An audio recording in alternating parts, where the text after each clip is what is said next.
is Sky Sports 2.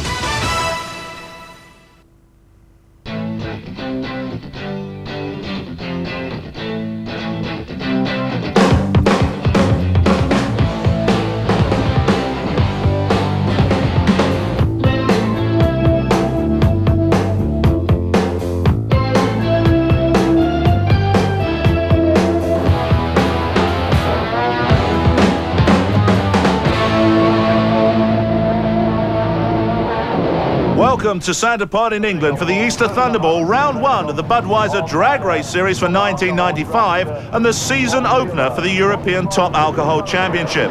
We'll be joining the racers under threatening skies a little later in the programme, but first, let's take a quick look at who's going to be the man or woman to beat this year in Top Alcohol.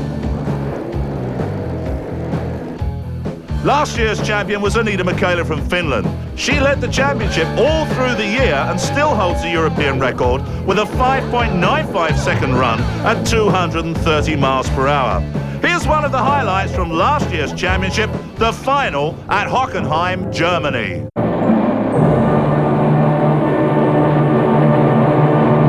Well, two really experienced drag racers, Finland against Great Britain, and it's a better reaction time from Anita Michaela. She powers through. Anita Michaela takes the win, more points for the Flying Finn. Absolute jubilation there. What a fantastic race that was, and it put Anita absolutely so far out in front on points for that year, it was almost impossible for anybody else to catch her. And there were only two other races to go at Santa Pod in England.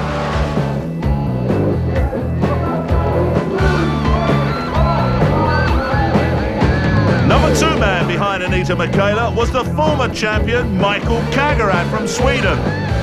He drives this beautiful Mustang-bodied funny car. Just remember, in Top Alcohol racing, we mix the funny cars and the dragsters together. Funny cars race against dragsters, the compensation being the funny cars, which have the heavier bodywork, have the larger engines. Now, Michael Kagaran in 1994 had some real problems with his Mustang. But for 1995, he thinks all of those problems have now been sorted. He's got an onboard computer to help him as well, so we shall see Michael Kagaran back on form. Surprise third place went to Frenchman Bob Fieler in the 1994 championship. Now here's a man who lives and breathes speed. He drives a rocket bike, sits in and loves thrashing around in the water in a Formula One powerboat, and is now out to show everybody that he's a force to be reckoned with in drag racing. Just watch the control of this man as he powers past the altar to Frank Bennett. Sponsored by the city of Paris, the Frenchman was sometimes just a little bit anxious to get away from the start line. Here we see him pulling a red light against this man, Great Britain's Barry Sheevels. Well, what a success story 1994 was for this man. In Top Alcohol racing, the magic figure is 5. You have to be a 5-second runner to be really reckoned with. And Barry threatened this all the way through the year. He ran a 6:22, he ran a 6:15, and eventually, with a team working so hard, at the time when it all counted the most, the World Finals at Santa Pod in 1995, where he was up against the lady in the lead of the championship, Anita Michaela, suddenly it all came together for Barry Sheevels. You can imagine this, it's night time, the crowd is throbbing for Barry Sheevels to win, and not only does he take out the year's champion, but he also runs a career best of 5.97. Incredible! A 5.9 is a dream, and it's happened, and it's me, and I promised the crowd, and it's just unbelievable. Blown it to pieces. I need money, but who cares? We're there. It's a 5. Nobody can take it away from us. That's it. Well, Great Britain's hopes really pinned on Barry Sheevels, but he's up against such stiff competition as this man. A man who hails from a country where they can't go motor racing. Unbelievable, isn't it? In the king of the sports, drag racing, Urs Urbacher has got to be one of the biggest men to be shoehorned in to the back of one of these funny cars. Here having a day to remember where Pettigrew slots out in front of him and ends up in the same lane. Surely a day to remember for the big guy, Urs Urbacher. Never ever discount this man who can run in the low 6-second bracket. And nothing ever phases him. After a run like that, he's quite composed, he's happy, just as this man is. From Great Britain, Rob Turner. Now, he finished up just behind Urbacher in the points in 1994, having run his best ever personal performance in a European competition. This was in Hockenheim in Germany last year. First of all, we see him taking out the Italian Bernd Seminati in his slingshot dragster. And then the new kid on the block, Jens Nebo from Denmark, gets the Turner treatment. And finally, the big one, Rob Turner just losing out to the flying Finnish lady Anita Michaela. Quickest run for 4 years for us, so you know it's been an unbelievable weekend for us, really, and we're back on form now, and you know I can't thank my crew enough. Well, Leif Helander from Sweden has been racing for years, and 1994 saw him drop down to a below-par 9th position in the championship. A race he'll never forget last year was his most controversial. At the World Finals at Santa Pod, Leif Helander met Barry Sheevels. Now, Barry Sheevels was on a winning streak at this point in time, but suddenly fell foul to drag racing gremlins. His parachute started to fall apart. The start line marshal first of all says to Leif Helander, "You're on your own." Then he says, "There are now 2 of you racing," and Helander didn't really know what was going on at all. He thought he was on a bye run, running on his own, but suddenly, alongside him was Barry Sheevels. Barry powered past him and took a comfortable win, 6.00. Well, here's another new kid on the block. This is Alan Jackson, a man who I remember seeing 10 years ago riding Pro Stock motorcycle.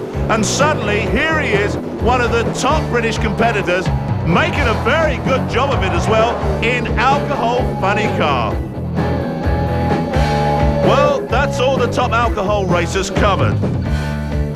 After the break, we'll take a look at the racing we'll be bringing you in other classes from tracks around Europe. Stay with us.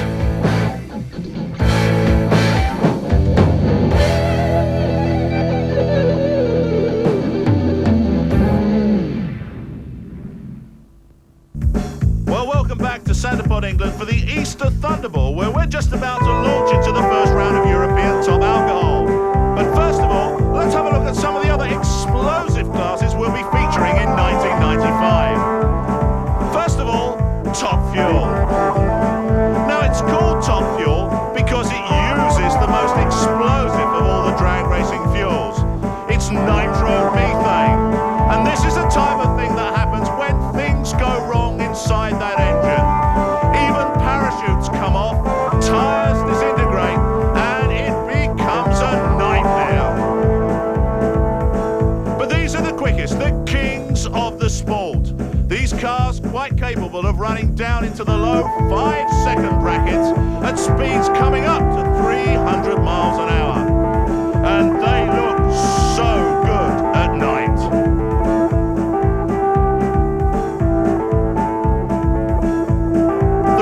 Come from all over Europe, Finland, Sweden, and in 1995 we're going to actually be featuring an English driver, Andy Carter, will be out here flexing his muscles against the might of Europe and Scandinavia. And just listen to these facts. 4,500 horsepower under that right foot, 0 to 100 miles an hour in under a second. You have got to be a brilliant driver to end up the European Top Fuel champion. And that will be Peter Lantz. Peter Lantz from Sweden will be coming back in 1995 to defend the championship he worked so hard for in 1994. There are just so many people who want to take over that #1 spot, the mantle as a top man in Top Fuel. Germany's Rico Antes, Sweden's Tony Brintenson, Tommy Happanen from Finland, Jens Nebo making his way up from Top Alcohol, and of course the lady, Vivica Avested.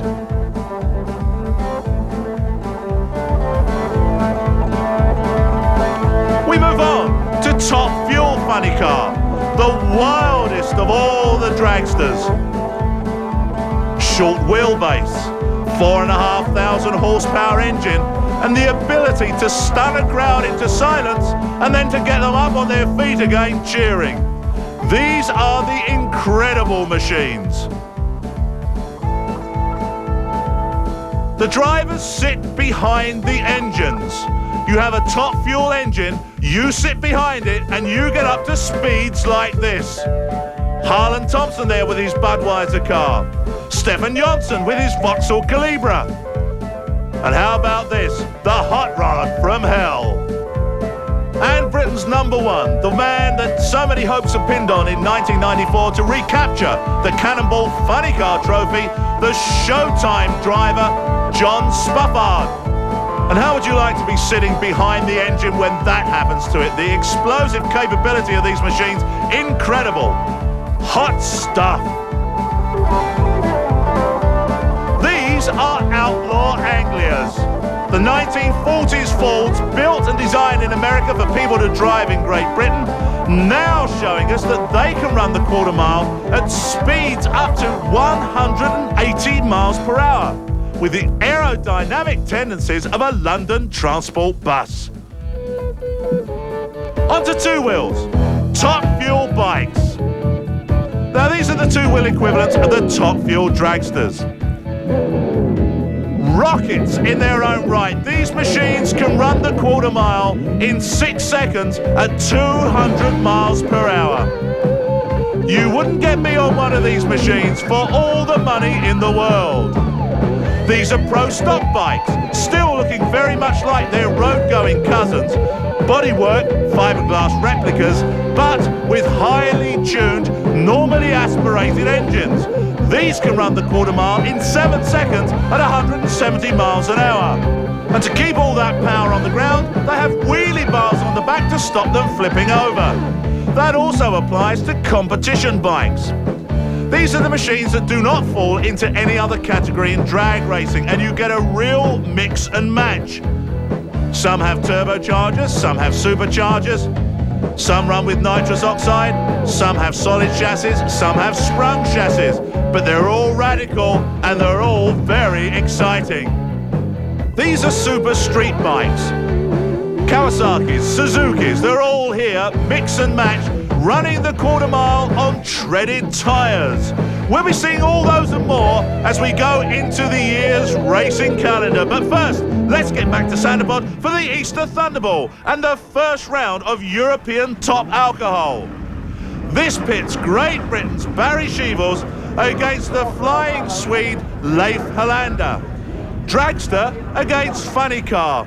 Now, Barry Sheevels, in qualifying, clicked off an amazing 6:09. We also saw him run in practice a 6:02. But he's up against Helander, who can always pull one out of the bag if things are going according to plan.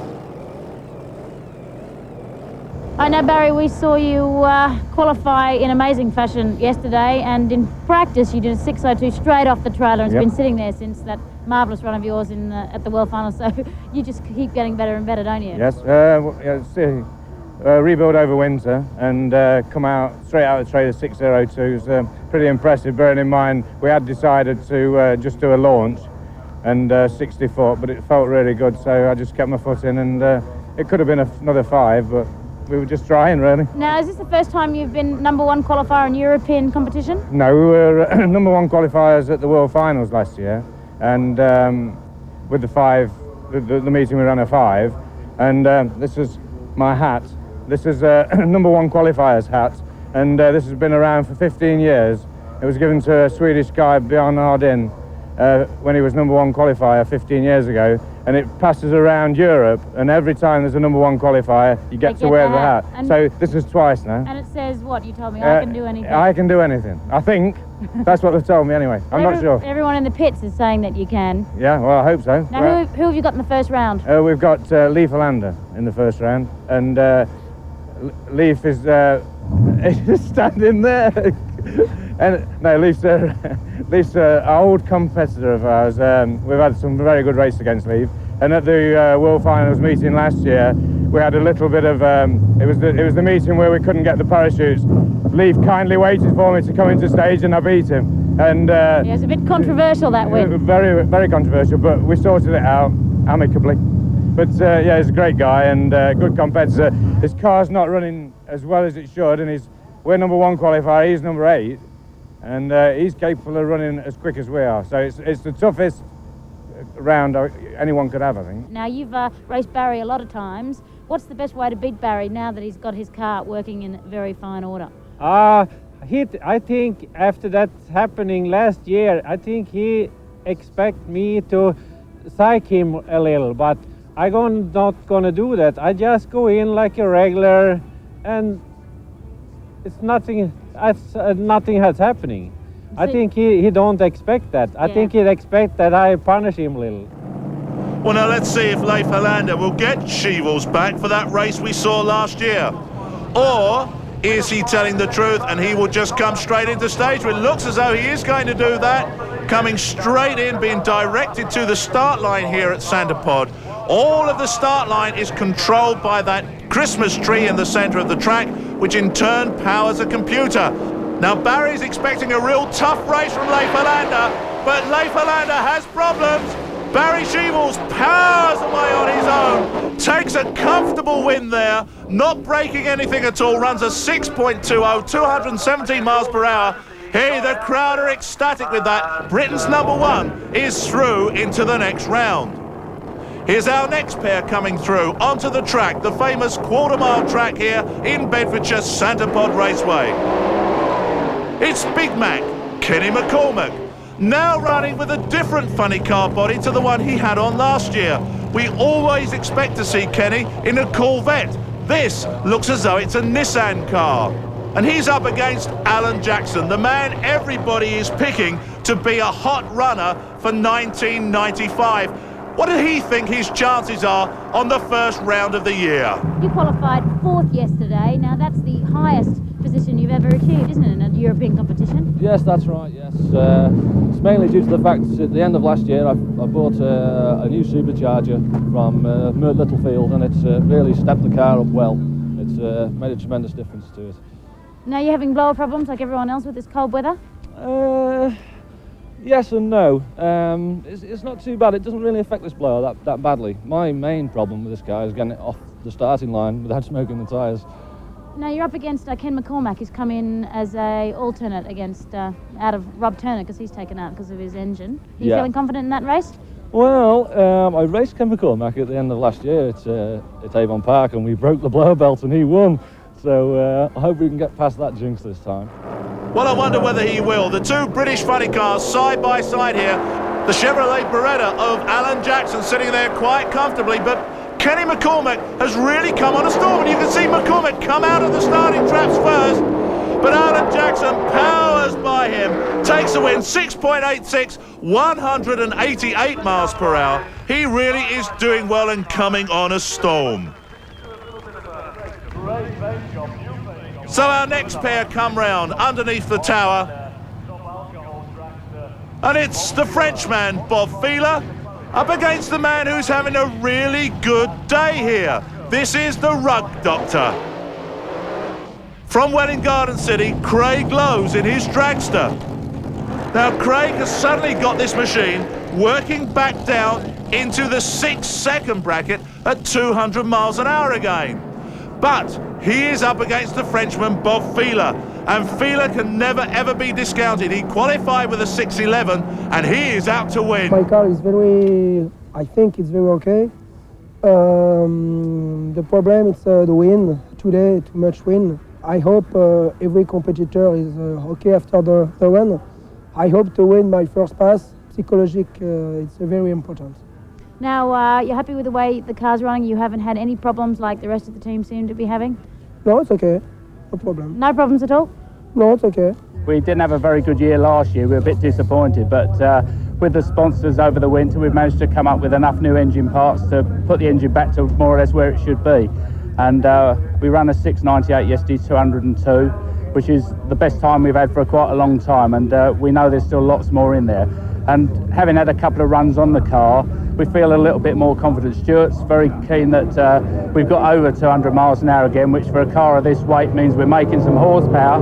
And I'm not too worried that, although obviously Bob's a great competitor, he's got some really good kit on the car, I'm not that worried. What I'll be trying to do is get out on him on the line, try and get a few tenths maybe there, and we'll be holding it in as hard as we can all the way through, and we'll see what happens. Well, will it be a red light again for Bob Feeler? Craig Lowes is the man with the uphill struggle here, because he qualified, as he said, with a 698, and Bob Feeler was 0.8 of a second quicker. So here they come. This is the nerve-wracking time, and it's Lowes away first. Well, Bob Feeler looks as though he's coming back, but there's problems for Bob Feeler. The engine lets go, and it is a win for Craig Lowes. Hey, this is what it's all about. Great Britain back on top again. So the next round would have seen 3 British cars out of the 4 contesting the semi-finals. But then those threatening clouds came good. They poured rainwater on us all. The points, however, from that first round were allocated, and Barry Sheevels ended up on for 1990. So, is this man going to be the British driver who will take the European Championship off of Anita Michaela? Keep watching, because we'll be bringing you all of the action in 1995. Next time, it's top fuel action from the main event on the May Whitsun weekend, so join us then.